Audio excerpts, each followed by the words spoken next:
റീനി എന്ന സിനിമാ താരം ഒരു വെളിപ്പെടുത്തൽ നടത്തിയപ്പോൾ ആ പെൺകുട്ടിക്കുണ്ടായ അനുഭവമുണ്ട്. അതാണ് ഇവരെ ഭയപ്പെടുത്തുന്നത്. ആ പെൺകുട്ടിയെ തുടർച്ചയായി നേതാക്കൾ പരസ്യമായി അധിക്ഷേപിക്കുന്നു.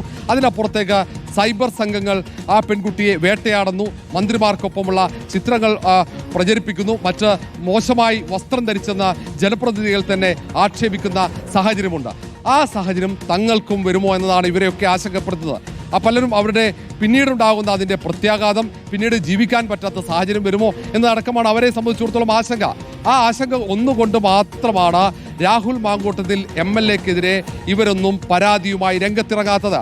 ഇന്നലെ ഒരു കുട്ടി കൃത്യമായി പറയുകയും ചെയ്തു എന്തുകൊണ്ട് താൻ പരാതി നൽകുന്നില്ല എന്ന്. മറ്റു പെൺകുട്ടികളും പീഡനത്തിനിരയായി ഇരുട്ടുമുറിയിൽ കഴിയുന്നവർ, മാനസികാഘാതത്തിൽ നിന്ന് മുക്തരാകാതെ നിൽക്കുന്നവർ, അവർ പരാതി നൽകാത്തതിൻ്റെ ഏറ്റവും വലിയ പ്രശ്നവും ഇതാണ്. അവർ രാഹുൽ മാങ്കൂട്ടത്തിലിനെ വിശ്വസിച്ചു, അവർ രാഹുൽ മാങ്കൂട്ടത്തിലിനെ പ്രണയിച്ചു, അവർ രാഹുൽ മാങ്കൂട്ടത്തിൽ വിവാഹം ചെയ്യുമെന്ന് പ്രതീക്ഷിച്ചു.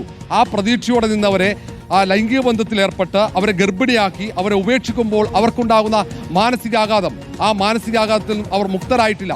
ആ ഘട്ടത്തിലാണ് രാഹുലിനെതിരെ അശ്ലീല സന്ദേശം അയച്ചെന്ന ഒരു വെളിപ്പെടുത്തൽ നടത്തിയ ഒരു സിനിമാ താരത്തിന് ഉണ്ടായ ദുരനുഭവം, സാമൂഹ്യ മാധ്യമത്തിലുണ്ടായ വേട്ടയാടൽ, അവർക്ക് പൊതുസമൂഹത്തിൽ വേണ്ടത്ര പിന്തുണ ലഭിക്കാത്ത സാഹചര്യം, ഇതൊക്കെയാണ് ഈ പെൺകുട്ടികൾ വെളിപ്പെടുത്തൽ നടത്തുന്ന അല്ലെങ്കിൽ പീഡനത്തിനിരയായ പെൺകുട്ടികളെ ഭയപ്പെടുത്തുന്നത്. അവർ പരാതിയുമായി മുന്നോട്ട് വരാത്തത്. പൊതുസമൂഹം വലിയ പിന്തുണ നൽകിയാൽ, ഒരുപക്ഷെ സർക്കാർ വലിയ പിന്തുണ നൽകിയാൽ അവർ പരാതി കൊടുക്കാൻ തയ്യാറായേക്കും. ഏതായാലും ആ കാര്യത്തിൽ ഒരു തീരുമാനമെടുക്കേണ്ടത് അവരാണ്. വനിതാ കമ്മീഷനും പോലീസും അടക്കം പറയുന്നത് പെൺകുട്ടികൾ പരാതി നൽകിയാൽ നടപടിയെടുക്കുമെന്നാണ്. ഏതായാലും ഇതിൽ ഒന്നിൽ കൂടുതൽ കുറ്റങ്ങൾ നടന്നിട്ടുണ്ട് എന്നതാണ്. വിവാഹ വാഗ്ദാനം നൽകി പീഡിപ്പിച്ചു, ഗർഭിണിയാക്കുന്നു, ഗർഭചിത്രത്തിന് പ്രേരിപ്പിക്കുന്നു, ഭീഷണിപ്പെടുത്തുന്നു, വീണ്ടും വീണ്ടും അസഭ്യം പറയുന്നു, സ്ത്രീത്വത്തെ അപമാനിക്കുന്നു എന്നടക്കമുള്ള നിരവധി കുറ്റകൃത്യങ്ങളാണ് ഇപ്പോൾ നമ്മൾ പുറത്തുവിട്ട ആ സംഭാഷണത്തിലുള്ളത്. ഈ കാര്യത്തിൽ പെൺകുട്ടി നിലവിലെ സാഹചര്യത്തിൽ പരാതി നൽകുമോ എന്നത് നമ്മൾ കാത്തിരുന്ന് കാണേണ്ടി വരും. പക്ഷേ ഇവരൊക്കെ ആശങ്കപ്പെടുന്നുണ്ട്. പരാതി നൽകിയാൽ ഉണ്ടായേക്കുമെന്ന ദുരനുഭവം പിന്നീട് അങ്ങോട്ട് അത് സാമൂഹ്യ വിചാരണക്ക് വഴിവെക്കുമോ എന്ന ആശങ്ക. പക്ഷേ ഇവരുടെയൊക്കെ പക്കൽ പുറത്തു വന്നതിനേക്കാൾ അതിൻ്റെ എത്രയോ ഇരട്ടി തെളിവുകൾ ഉണ്ടെന്നതാണ് യാഥാർത്ഥ്യം. സ്മൃതി, ശരി. യുവതിയുടെ ശബ്ദരേഖ, രാഹുലുമായി സംസാരിച്ചതിൻ്റെ ശബ്ദരേഖയാണ് നമ്മൾ കേട്ടത്. ഗർഭചിത്രം ചെയ്യാൻ യുവതിയെ നിർബന്ധിക്കുകയാണ് രാഹുൽ മാങ്കൂട്ടത്തിൽ. ഇത് പുറത്തേക്ക് അറിഞ്ഞു കഴിഞ്ഞാൽ തൻ്റെ അവസ്ഥ എന്താകുമെന്ന് രാഹുൽ മാങ്കൂട്ടത്തിൽ ചോദിക്കുന്നു. നിങ്ങൾക്ക് നിങ്ങളുടെ കാര്യം മാത്രമാണെന്ന് യുവതി ക്ഷോഭിക്കുന്നുണ്ട്. അതിനുശേഷം കാണണമെന്നാവശ്യപ്പെടുന്നു.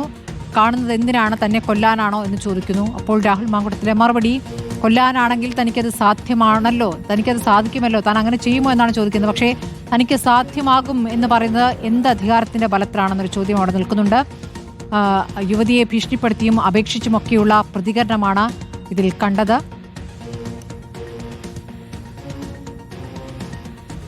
ഇപ്പോൾ 1, 2, 3 എന്ന കണക്കിന് 4 ശബ്ദരേഖകൾ ഇതിനകം പുറത്തു വന്നു കഴിഞ്ഞിരിക്കുന്നു. ഇനിയും പലതും വരാനിടയുണ്ട് എന്നുള്ള സൂചനകളുണ്ട്. ഇതിനിടയിലും രാഹുൽ മാങ്കൂട്ടത്തിന് ഒരു കവചമൊരുക്കുന്നുണ്ട് പാർട്ടി എന്ന് വേണം നേതാക്കളുടെ പ്രതികരണത്തിൽ നിന്ന് കാണാൻ. കാരണം പാർട്ടിയുടെ സ്ഥാനം രാജിവെച്ചല്ലോ, അതുതന്നെ വലിയ നടപടിയാണ് എന്ന രൂപത്തിലുള്ള പ്രതികരണങ്ങളും വരികയാണ്. പക്ഷേ ഇനിയും ഈ ശബ്ദരേഖ അടക്കം ഇനിയും ചിലത് പുറത്തേക്ക് വരുമ്പോൾ നേതാക്കൾ അതിനെങ്ങനെ പ്രതിരോധിക്കുമെന്ന ചോദ്യമുണ്ടല്ലോ ഋഷിപാൽ. സ്മൃതി, ഇത് കോൺഗ്രസിനെ സംബന്ധിച്ചിടത്തോളം വലിയ പ്രതിസന്ധിയാണ് സൃഷ്ടിക്കുന്നത്. നമുക്കറിയാം, യൂത്ത് കോൺഗ്രസിന്റെ സംസ്ഥാന ഭാരവാഹികൾ ആദ്യഘട്ടത്തിൽ രാഹുലിനെതിരെ ഒരു ആരോപണം ഉയർന്നപ്പോൾ തന്നെ രാജിവെക്കണമെന്ന് ആവശ്യമുയർത്തി. അങ്ങനെ ആവശ്യമുയർത്തിയവർ പോലും ആ വാട്സപ്പ് ഗ്രൂപ്പിലും പിന്നീട് സാമൂഹ്യ മാധ്യമത്തിലും വേട്ടയാടപ്പെടുന്ന ഒരു സാഹചര്യമുണ്ട്. ഏതായാലും കോൺഗ്രസ് നേതാക്കളൊന്നും പരസ്യമായി ഈ കാര്യത്തിൽ രാഹുലിനെതിരെ ശബ്ദിക്കുന്നില്ലെങ്കിൽ പോലും കോൺഗ്രസിനകത്ത് വ്യത്യസ്ത അഭിപ്രായം ഉയരുന്നുണ്ട്. കാരണം രാഹുലിനെതിരെ ഇനിയും കൂടുതൽ തെളിവുകൾ, കൂടുതൽ ആരോപണങ്ങൾ, ഒരുപക്ഷെ അത് പരാതി പോലീസിന് മുന്നിലോ കോടതിയിലോ എത്തുമോ എന്ന ആശങ്കയുണ്ട്. കാരണം തദ്ദേശ തെരഞ്ഞെടുപ്പ് വരാനിരിക്കുന്നു, തൊട്ടു പിന്നാലെ നിയമസഭാ തെരഞ്ഞെടുപ്പുണ്ട്.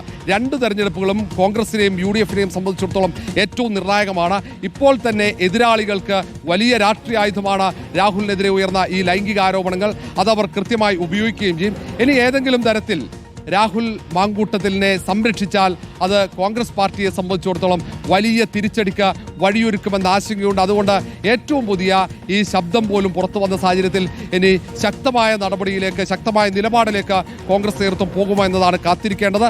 അല്ലെങ്കിൽ സ്ത്രീകളുടെ ഭാഗത്ത് ശക്തമായ ഒരു തിരിച്ചടി കോൺഗ്രസ് നേതൃത്വത്തിന് ലഭിക്കുമെന്ന ആശങ്ക അവരെ അലട്ടുന്നുണ്ട്. പക്ഷേ ഈ കുട്ടികൾ പരാതി വരാത്തത് കൊണ്ട് മാത്രമാണ് അവർ നിൽക്കുന്നത്. മാത്രവുമല്ല, നേരത്തെ കോൺഗ്രസിലെ തന്നെ 2 MLA-മാർക്കെതിരെ സ്ത്രീപീഡന പരാതി വന്നപ്പോൾ അവരെ കൊണ്ട് രാജിവെപ്പിച്ചിരുന്നില്ല.